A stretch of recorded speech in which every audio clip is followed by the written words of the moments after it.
Hello. On my birthday, I received a video of my wife with her ex. My daughter even said she wished he was her dad. So I filed for divorce and removed both of them from my life. My name is Luke.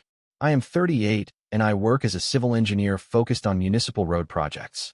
I live in Chicago and most of my weeks run on early mornings, site visits, and long stretches reviewing plans at my desk. My routine is steady and predictable. I leave home around 7, spend the day dealing with contractors and inspections around the city, and I am usually back before dinner unless a project is falling behind schedule. My wife is Layla. She is 36 and works part-time managing a small boutique not far from downtown. We had been together for 8 years and married for 6. Layla has a daughter named Qley from a previous relationship. Qley is 10 now, and I have been in her life since she was 4. All 3 of us live together in a small house on the northwest side of Chicago that we bought about 3 years ago. For most of that time, I tried to keep things stable at home. Layla has always had a sharp personality. I noticed that pretty early on. She can be sarcastic, impatient, and quick to criticize people around her. At first, I assumed it came from stress. She raised Qley mostly on her own before we met and worked a lot of retail hours. But after a few years, I realized it was not temporary. It was just how she operated. The issue was not occasional arguments. Everyone has those. The issue was that almost anything could turn into a complaint if she was in the mood for it. My work schedule, the way I organized things around the house, the fact that I preferred quiet weekends instead of constant plans. I did not ignore it. When something crossed a line, I addressed it directly. I made it clear that constant disrespect was not something I was going to tolerate in my own home. Usually she would pull back for a while after that. Despite all of that, Qley and I actually got along well for most of those years. I drove her to soccer practice, helped with homework, and showed up at school events when Layla had late shifts. So going into my 38th birthday last fall, I thought things were at least stable. That day started completely normal. Work was busy but manageable. A couple inspections, a contractor meeting, then paperwork back at the office. Around lunch, my phone buzzed with a message from a number I did not recognize. It contained a single video file. At first, I assumed it was spam. Then I opened it. The video opened immediately. It was recorded in what looked like someone's living room. At first, the camera was shaky, like whoever filmed it had just started recording without thinking much about it. Then the frame settled. Layla was sitting on a couch. That alone confused me because I knew she was supposed to be working that afternoon. Her shift at the boutique usually ran until 5. But that was not the part that made my stomach drop. Next to her was a man I recognized almost instantly from old photos I had seen years ago. Her ex Qley's biological father. His name is Owen. He had been mostly absent since before Layla and I started dating. From everything Layla told me, he drifted in and out of jobs and cities and rarely kept contact for long. I had met him exactly once at a school event years earlier. He barely spoke to me and left after about 10 minutes. In the video, he looked comfortable. Too comfortable. They were sitting close together on the couch like people who had not been estranged for years. The video ran for maybe 20 seconds before either of them noticed they were being filmed. And then I heard Qley's voice behind the camera. She sounded excited, almost laughing. She said something that made me pause the video immediately. She said she wished Owen was her real dad. Not stepdad. Not anything else. Just dad. For a minute, I just sat there in my office chair staring at my phone like my brain had stopped processing information properly. There are moments where you know something is wrong, but you still try to organize it logically before reacting. That was where my head went first. Maybe this was old. Maybe someone sent me something recorded years ago.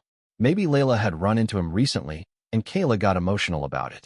All of those explanations crossed my mind in about 30 seconds. Then I played the video again. And the second time I noticed 2 things that removed most of the doubt. First was Layla's outfit. She was wearing the exact same sweater she had left the house in that morning. The second thing was the date on the television screen behind them. It was displaying the local news broadcast. And the date in the corner was today. My birthday. Once I noticed the date on the TV screen, the situation stopped being theoretical. It was happening that day. I replayed the video a 3rd time, slower this time, paying attention to details instead of reacting emotionally. Layla was leaning against Owen in a way that did not look accidental. His arm was resting along the back of the couch behind her shoulders. Not fully around her, but close enough that the intent was obvious. They both looked relaxed. Not like 2 people who had randomly run into each other after years. More like people who had been sitting there for a while. Kayla's voice came from behind the camera again. She sounded excited, like she had been waiting for this moment. She said something about how it was the best birthday surprise ever. That part confused me for a second. Then it clicked. They were not talking about my birthday. They were talking about Owen's. The video ended shortly after that. Layla noticed the phone pointing at them and asked Kayla what she was doing. Kayla laughed and said she was sending it to someone. Then the clip cut off. I checked the message again. The number that sent it still had no name attached. No explanation. Just the video file. I sat there for a few minutes thinking through the logistics. Layla had told me she was working that afternoon. Instead, she was clearly somewhere else with Owen. Kayla was with them. And somehow that video had been sent directly to me, which meant someone there knew exactly who I was. The easiest explanation was that Kayla had sent it herself. Kids are careless with phones and messages. She might not have realized what she was doing, but the tone in her voice did not sound accidental. It sounded intentional. I texted Layla once. I kept it simple. I asked where she was. Her response came about 3 minutes later. She said she was at work and that the shop was slow. At that point, I already knew that was a lie. So instead of arguing through text, I closed the conversation and opened the video again. There was one more detail I wanted to confirm. I zoomed in on the background, and that was when I recognized the apartment. The apartment in the background looked familiar almost immediately. At first, I could not place it. It was just a living room with beige walls, a dark couch, and a cheap TV stand. Nothing about it was unique. But the longer I stared at the frame, the more certain I became that I had seen that room before. Then I remembered where. About 2 years earlier, Layla had shown me pictures from Kayla's old birthday party. It was one of the few times Owen had actually shown up for something. Layla complained about it at the time because he had arrived late and left early. The photos from that party were taken in that same apartment, Owen's apartment, which meant this was not some random place they had met up. Layla had gone directly to his place. I leaned back in my chair and tried to organize what I actually knew versus what I was assuming. Fact 1. Layla told me she was at work. Fact 2. The video showed her sitting on a couch in Owen's apartment. Fact 3. Kayla was clearly comfortable being there. Fact 4. Someone intentionally sent that video to my phone. Those 4 things were enough to establish one simple reality. Layla was lying about where she was and who she was with. I did not call her again. Instead, I finished the rest of my work for the afternoon. Not because I was calm about the situation, but because reacting immediately would not change anything. Leaving the office early and driving across the city without a plan would just turn it into a scene. So I waited. Around 5:30, Layla texted me saying she was leaving work and asking what I wanted for dinner since it was my birthday. The message was casual, like nothing unusual had happened that day. That alone told me something important. She did not think I knew. I answered with one sentence. I told her I would just grab something on the way home. Then I drove back to the house like any normal evening. But before I walked inside, I watched the video one more time. This time I paid attention to Layla's face. And what stood out was not guilt. It was how comfortable she looked sitting next to Owen. When I walked into the house that evening, Layla was already in the kitchen. She was moving around like it was a normal weekday. Stove on. Grocery bags on the counter. Kayla sitting at the table doing homework. Layla looked up when I came in. She smiled and said happy birthday. Nothing about her tone suggested she had spent the afternoon at another man's apartment. That level of normal behavior actually made the situation clearer for me. It meant whatever was going on had been happening long enough that she was comfortable lying about it. I set my keys down and greeted Kayla first. She said happy birthday too, but she barely looked up from her notebook. Layla asked what I wanted for dinner. I told her anything simple was fine. The whole exchange lasted maybe 30 seconds. Then I went upstairs and changed out of my work clothes. While I was in the bedroom, I checked the video again. Not because I needed confirmation anymore, but because I wanted to think through my next step before I confronted anyone.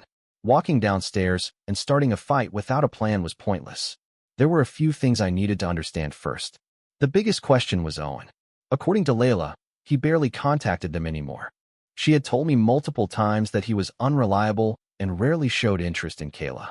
But the video suggested something different. Kayla looked completely comfortable filming them. Layla looked comfortable sitting next to him. And Owen looked like he belonged there.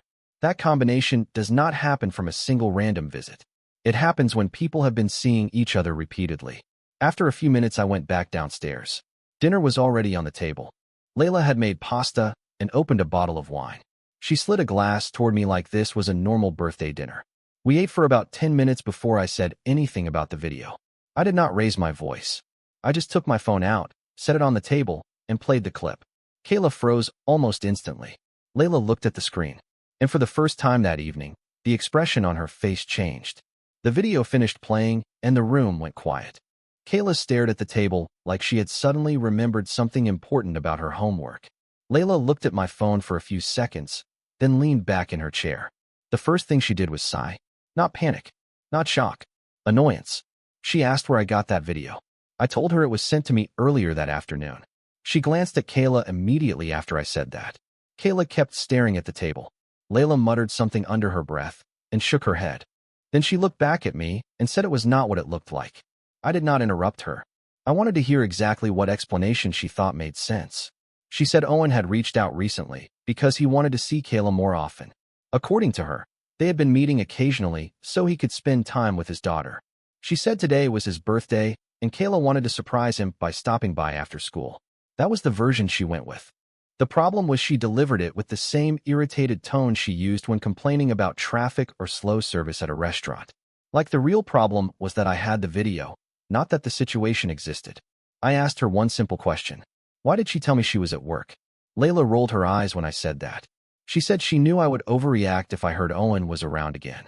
That was the moment the conversation stopped being productive, because that response was not an apology. It was a justification. I asked how long she had been seeing him. She hesitated for about 2 seconds before answering. Then she said a few weeks. That was the second lie of the conversation. You do not reach the level of comfort I saw in that video after a few casual meetups. Kayla finally spoke at that point. She said it was not a big deal and that Owen was fun to hang out with. Then she said something that made the entire table go silent again.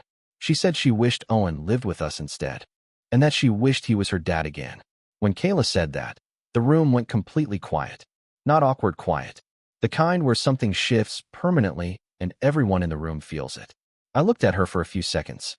She did not look nervous or embarrassed. If anything, she looked irritated, like I was the one making things uncomfortable. Layla immediately told her to stop talking. Not because what Kayla said was wrong, but because the timing was bad. Then Layla looked back at me and started explaining again. She said Kayla was just excited because Owen had started showing up again. She said kids say things like that, and that I should not take it personally. That was the moment the situation became very simple for me. I was not going to sit there and debate whether I should feel disrespected in my own house. I pushed my chair back and stood up. Layla asked what I was doing. I told her we needed to talk in the living room. She followed me, already annoyed, like this was an inconvenience. Once we were in the living room, I kept everything direct. I told her I had already made a decision. I was filing for divorce. At first, she just stared at me like she was waiting for the punchline. When it became obvious I was serious, her expression changed from confusion to anger. She asked if I was out of my mind. I told her the house was in my name. I bought it before we got married and never added anyone else to the title. Legally, that made things straightforward. I told her she needed to start looking for somewhere else to live, because once the divorce process started, they would not be staying in my house. Layla immediately started arguing. She said I could not just throw away a marriage over one misunderstanding. She said I was overreacting and punishing Kayla for something she said without thinking. I let her finish. Then I reminded her of the video, the lie about being at work, and the fact that her daughter just said she wished another man was her father while sitting at my dinner table. I told her I was not interested in repairing any of that. I was done. After I said I was filing for divorce, the conversation stopped being productive. Layla shifted straight into anger. Not shock, not regret, just anger that I had drawn a hard line. She started listing all the reasons I was being unreasonable. She said I was blowing one situation out of proportion. She said Owen being around did not automatically mean anything was happening. Then she tried switching tactics. She said I was being cruel to Qley. I told her the situation had nothing to do with punishing a 10-year-old. The issue was the environment that had been created behind my back and then brought into my house like it was normal. That was when she finally understood I was not going to argue for hours. I had already made the decision. Layla asked what exactly I expected her to do that night. I told her very clearly. She needed to pack what she and Qley would need for the next few days and leave. She said she was not going anywhere. I reminded her again that the house legally belonged to me and that staying there after everything that had just happened was not an option. She stared at me for a long moment, trying to figure out if I would back down. I did not. Eventually, she walked upstairs without another word. I stayed in the living room while she packed. I could hear drawers opening and closing and bags being dragged across the floor. At one point, she slammed the bedroom door hard enough that I heard something fall against the wall. Qley came downstairs about 20 minutes later with a backpack. She looked at me like she expected some kind of emotional reaction. I did not give one. I just told her to make sure she had everything she needed for school the next day. Layla came down a few minutes after that with 2 bags and her purse. Before leaving, she stopped at the doorway and said I was making the biggest mistake of my life. I told her she should probably head to Owen's place since they were already comfortable there. She did not respond to that. She just walked out the door with Qley. And for the first time that entire day, the house was completely quiet. After they left, I locked the front door and stood in the hallway for a minute. The house felt strange, not emotional, just quiet in a way it had not been in years. I walked through the rooms once just to clear my head. Kitchen, living room, upstairs hallway. Everything looked exactly the same as it had that morning, but the situation behind it was completely different. Then I sat down at the kitchen table and opened my phone. Layla had already sent 3 messages. The first one said I was acting insane and that we needed to talk like adults. The second one said Qley was crying because she did not understand why she had to leave. The third message was longer and mostly complaints about how embarrassing the situation was. None of the messages mentioned the video. None of them mentioned Owen. That detail confirmed something for me. Layla still believed this situation could be argued back into normal if she just pushed hard enough. I was not interested in doing that. So I handled the practical steps first. I blocked her number. Then I blocked her on every app we normally use to communicate. Text, messaging apps, social media. It took about 2 minutes. Once that was done, I sat there for a second and thought about whether there was anything else I needed to address immediately. There really was not. The marriage was effectively over the moment I watched that video earlier in the day. The conversation at dinner only confirmed it. Layla lying about where she was. Her being comfortable at Owen's place. Qley openly wishing another man was her father while sitting in my house. That combination removed any reason to keep negotiating. I sent one message to my lawyer explaining that I needed to start the divorce process as soon as possible. Then I turned my phone face down on the table. And for the first time all day, I stopped thinking about Layla entirely. The next morning, I woke up earlier than usual. Not because of stress. Mostly because the house was completely quiet. No movement upstairs. No one getting ready for school. No background noise from the kitchen. Just silence. I made coffee and sat at the table for a while going through the practical things that needed to happen next. First was the legal side. My lawyer responded to my message around 8 in the morning. I explained the situation briefly and told him I wanted to move forward with filing for divorce as soon as possible. He told me we could start the paperwork that week. The second thing was access to the house. Layla still technically had a key, but that was easy to solve. I called a locksmith that morning and scheduled a lock change for the afternoon. It was not dramatic, just a simple precaution to avoid future arguments about who could come and go. After that, I went to work like a normal day. Around lunch, I noticed several missed calls from unknown numbers. I already knew who it was without answering.